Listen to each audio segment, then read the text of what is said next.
back to Media Madness. I'm Rob McGreevy with the Daily Caller, and today we are going to be looking at Texas Democrat Jasmine Crockett's brutal and mean-spirited attack on First Lady Melania Trump.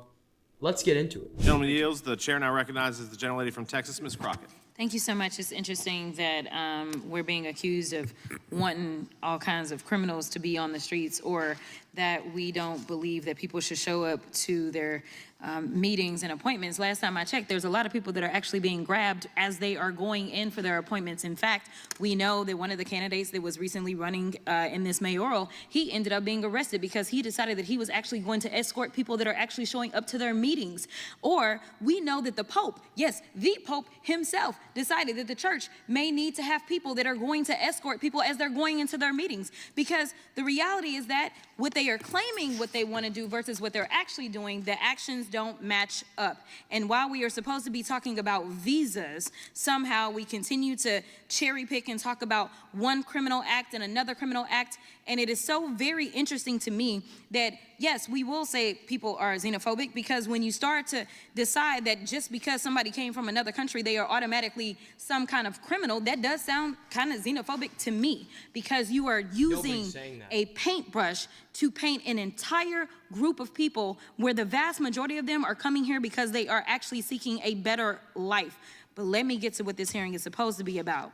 The idea that Trump and my Republican colleagues want to restore integrity and security in the visa process is actually a joke. Let me be clear. Integrity is not snatching lawful visa holders off the streets and throwing them into unmarked vans. Integrity is not revoking visas based on social media posts that hurt somebody's little feelings because kids decide that they want to go after Trump or this administration. We have a thing called free speech in this country. And since we're talking about integrity, I'm confused as to why my Republican colleagues aren't talking about the lack of integrity when it comes to the president's family's visas. Let me remind y'all that Melania, the First Lady, a model, and when I say model, I'm not talking about Tyra Banks, Cindy Crawford, or Naomi Campbell level, applied for and was given an EB1 visa. And what that stands for is an Einstein visa. Now, y'all that don't know, let me tell you how you receive an Einstein visa. You're supposed to have some sort of significant achievement, like being awarded a Nobel Peace Prize or a Pulitzer, being an Olympic medalist, or having other sustained extraordinary abilities and success in sciences, arts, education, business, or athletics. Last time I checked, the First Lady had none of those accolades under her belt. First of all, she's leaving out a lot of what the EB1 visa is about, the Einstein visa so-called. Not surprising to me that Jasmine Crockett, whether it's that she didn't do her research or that she just doesn't know, but the EB1 visa has been granted to a lot of people who have less achievements than Melania Trump, who was on the cover of British GQ, was on Sports Illustrated swimsuit model, on that cover, sort of I don't know if it was body shaming her by calling her not quite a top model, or just being racist by listing a group of models that all happen to be black that aren't Melania Trump.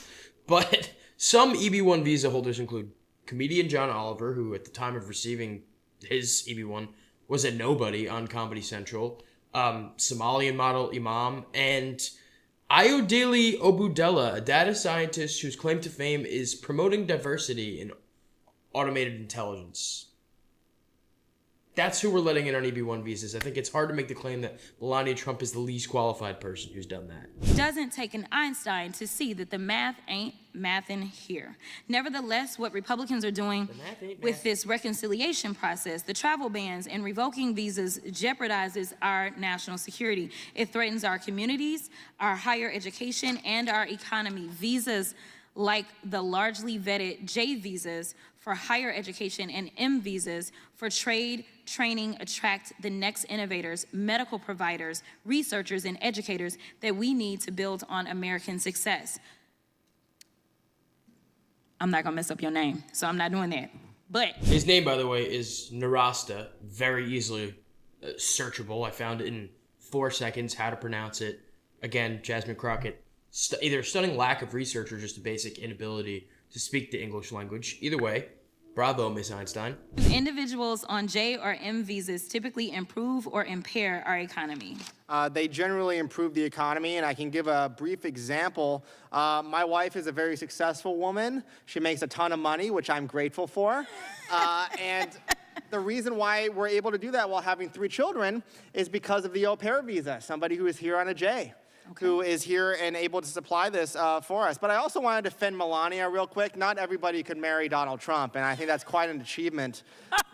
So I think she deserves credit for that. Nobody up here could have done it. You sure right. I couldn't do it. But anyway, in fact, J visa holders contribute $43.8 billion to the U.S. economy and support more than 300,000 jobs.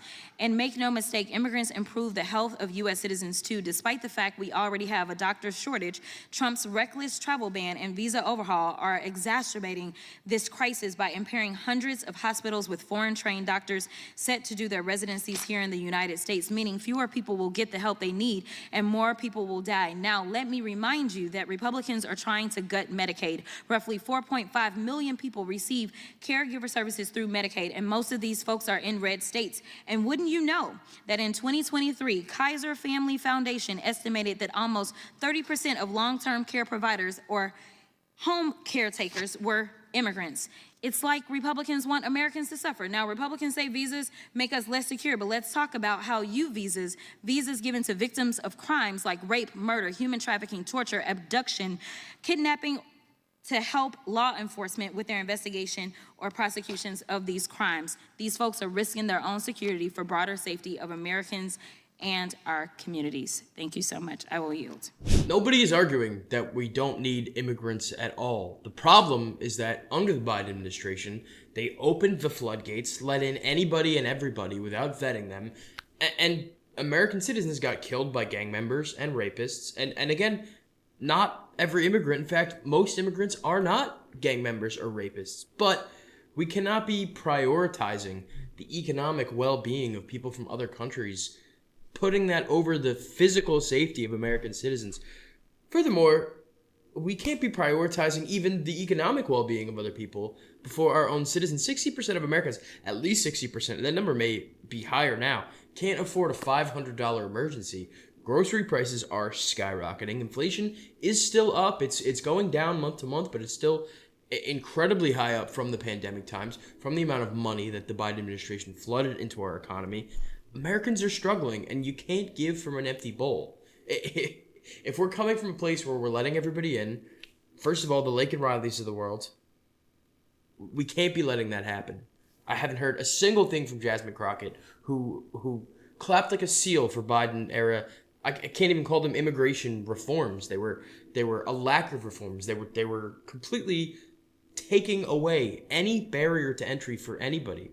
As people in this hearing discussed, that the Secretary of Homeland Security, Alejandro Mayorkas, and President Biden, their default position was getting to a yes. We need to figure out how we can approve these people for immigration, not the other way around. And there's not a single amount of remorse for all the people that died at the hands of gang members, nor is there anything...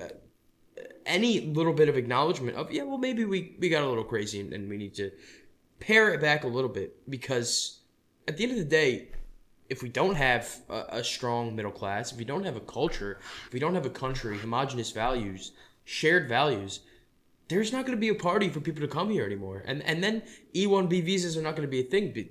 John Oliver, Melania Trump, the models of the world, are going to have to go to China. Let's see how well a black model does in China, Jasmine Crockett. I challenge Jasmine Crockett to find one black person who has done as well in China as, or half as well as, any black person in this country. Maybe she can find some time between her Mensa meetings and her Einstein lessons to enlighten us with that. Anyway, folks, that's what we got today. If you enjoyed this video, please throw us a like, subscribe on YouTube. We are growing. We are ever growing. We appreciate your support. Share this on Twitter. Send this to your friends. We'll be back with more Media Madness soon. Thank you.